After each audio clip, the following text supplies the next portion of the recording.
Fala pessoal, hoje eu estou aqui no coração de Balneário Camboriú com o engenheiro Murilo. Agradecer o Murilo aí por ter me recebido, o Arnaldo, a Mariana, todo mundo por ter aberto as portas aí para a gente vir gravar um conteúdo. Nós estamos aqui no Highline, é um empreendimento que começa a ganhar vida agora, a sair do chão, da construtora S. Ramos, aqui no coração de Balneário Camboriú. E vai ser com certeza mais um arranha-céu que vai embelezar aí o skyline de Balneário Camboriú com muita qualidade, com muito comércio aqui no térreo e muitos apartamentos para dar vida aí a tantas famílias, né? Murilo, eu gostaria de te apresentar aí pro pessoal do canal e queria te perguntar, cara, como é que foi? É um desafio, né, cara, montar um bloco desse tamanho, com uma exigência, né, um nível de exigência tão grande para suportar um prédio, né, aqui no centro de Balneário Camboriú. Certo. Boa tarde, Eduardo. Boa tarde, galera. Eu sou engenheiro Murilo, sou engenheiro da S. Ramos, já tem um pouco mais de um ano. É um desafio, sim, é um empreendimento alto, então ele é um empreendimento de alto padrão com uma altura que ela se sobressai à altura dos empreendimentos ao redor. Então são 50 pavimentos. Se pegar barrilete, caixa d'água, casa de máquinas, ela vai a 54 pavimentos. São 2 apartamentos por andar, então apartamentos grandes, apartamentos de 3 suítes, 4 suítes. E hoje a gente teve, antes de iniciar a realmente executar a primeira laje, a gente já trabalha com vários pontos que desafiam a parte de engenharia. Então hoje a gente tem todo o perímetro do empreendimento executado com paredes de diafragmas. Então são paredes grossas, profundas, com um maquinário extremamente grande. Então é um guindaste que entrou aqui dentro com um clamshell de 10 toneladas que diariamente ficou escavando em torno de 16 a 18 metros de profundidade cada parede de diafragma. A gente teve um total de 110 paredes de diafragmas. Nossa, bastante. E logo na sequência, finalizando todo o serviço, aí a gente começa a parte... Tem muita gente que sabe, mas explica para que serve a parede de diafragma. Assim, ó, os empreendimentos aqui em Balneário Camboriú são empreendimentos que eles tomam quase que 100% do terreno. Então eles chegam muito próximo de empreendimentos já executados. Prédios, residências, áreas comerciais. Então o método para executar uma parede e fazer um rebaixamento de solo mais, digamos assim, seguro, com menos impacto nas obras vizinhas. Não ceder a rua, não ceder o vizinho. Para não trincar o prédio do vizinho, para não rebaixar, para não recalcar. Que é um investimento, né? Fazer uma contenção dessa, né? Isso, e é um investimento também, se acontecer alguma coisa de errado com relação às obras vizinhas, o responsável disso aqui é quem realmente arcou com esse prejuízo. Então ele é um tipo de muro que ele é executado por cima do solo.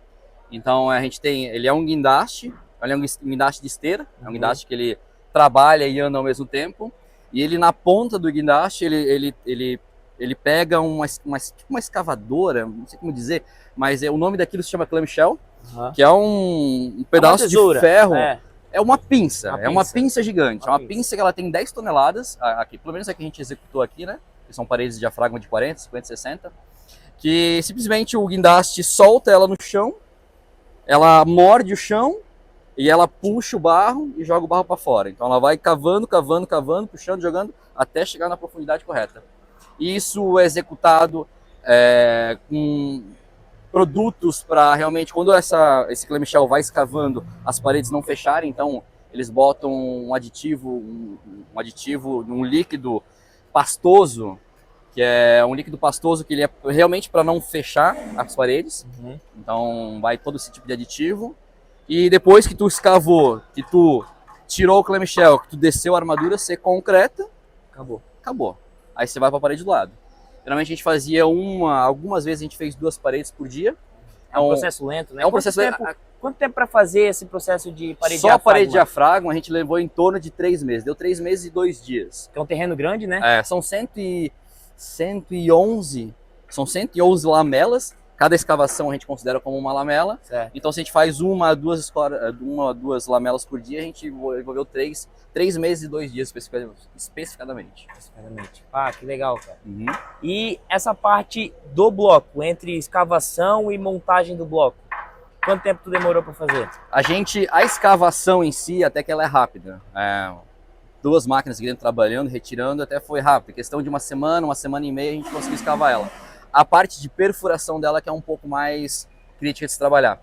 Eles são 276 estacas, uma estaca a cada 70 centímetros da outra. Então a gente não consegue furar uma estaca do lado da outra, você teria que furar uma estaca, pular umas 2 estacas, furar outra, porque senão a partir do momento que você perfura uma no que bombeia concreto, pode uma com concreto sobrepor sobre o outro, e enfim, daí tu tem como uma estaca perdida.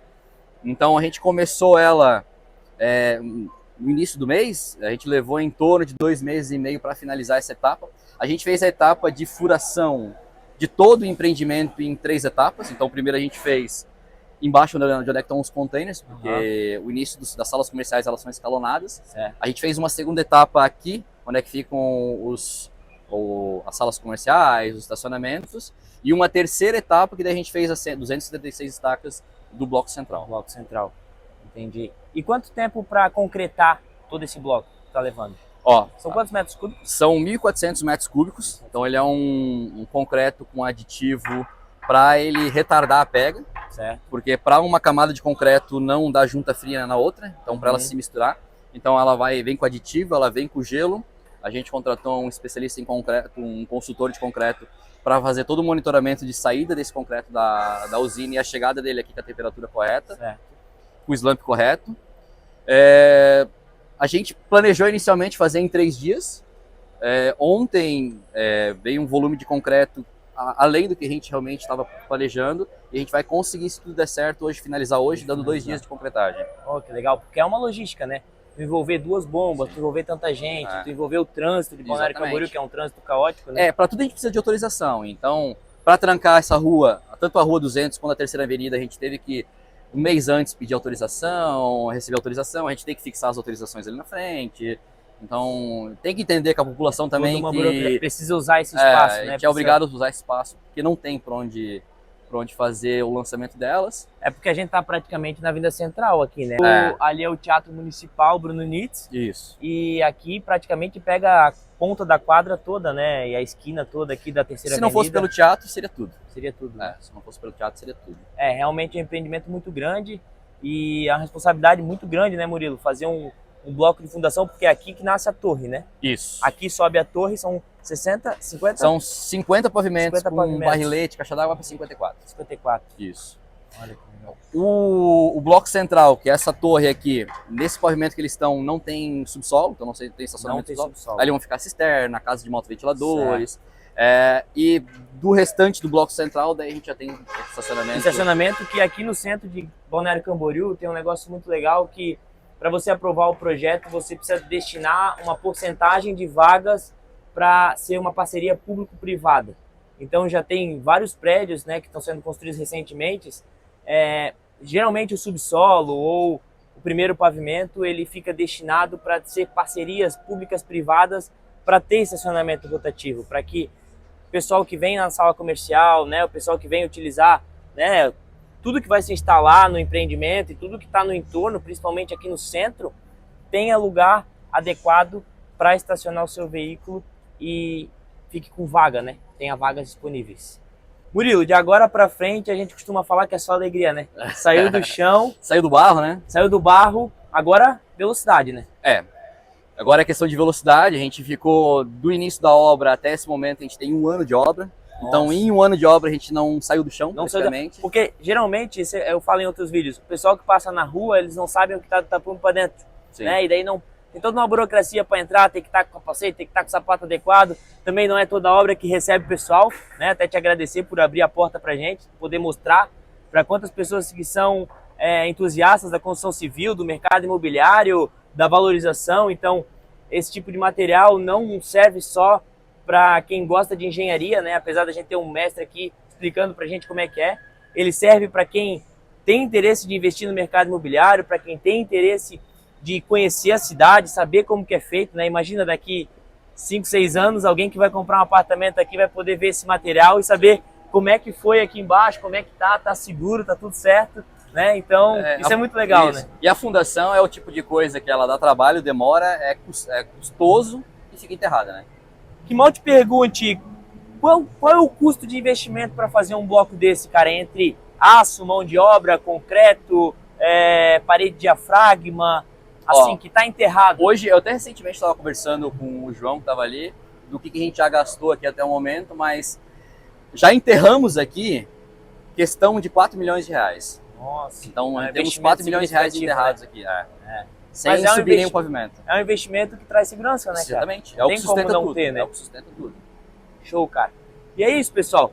Esse foi o episódio de hoje aqui no Highline, no centro de Balneário Camboriú, com o nosso engenheiro parceiro Murilo. Obrigado aí. Valeu, vou dar um abraço aí pro pessoal do escritório, o pessoal aí que tá trabalhando na obra. E você que curte esse tipo de material, se inscreve aí no canal e participe aí dos próximos episódios. Valeu! Tchau, tchau. Pessoal, e aqui ainda na obra da S Ramos, eu tô com o seu Luiz Prudêncio, da PWD. E eles são responsáveis, foram contratados pela construtora para fazer toda a logística do concreto. Toda a logística e dinâmica de como que o concreto vai ser aplicado e como que vai ser feito, tá aqui na mão desse fera. Eu queria entender, seu Luiz, o que a PWD efetivamente veio fazer aqui na obra? Tá. Então assim, ó, a S Ramos já não é a primeira obra que a gente faz para eles. Cada vez que tem um desafio em termos de execução, nesse caso é um bloco de fundação de grandes dimensões, né? Um bloco de 1.400 metros cúbicos. Esse bloco, pelo fato de ele ter uma grande altura, né, e uma resistência elevada, especificada pelo projetista, na hora que o cimento que está ali dentro desse bloco começa a reagir com água, ele libera calor. E se esse calor aí for muito intenso, ele vai fazer com que a temperatura passe dos 65, 68 graus, que pode levar a um problema de durabilidade e de resistência futura. Ou seja, a curto prazo ele chega na resistência, mas a longo prazo ele pode perder a qualidade, perder a resistência. Então, quando a gente pega um projeto como esse, a primeira coisa que a gente faz é estudar o traço junto com a concreteira, para que esse traço não tenha um consumo de cimento muito elevado, mas ao mesmo tempo que consiga alcançar a resistência do projeto.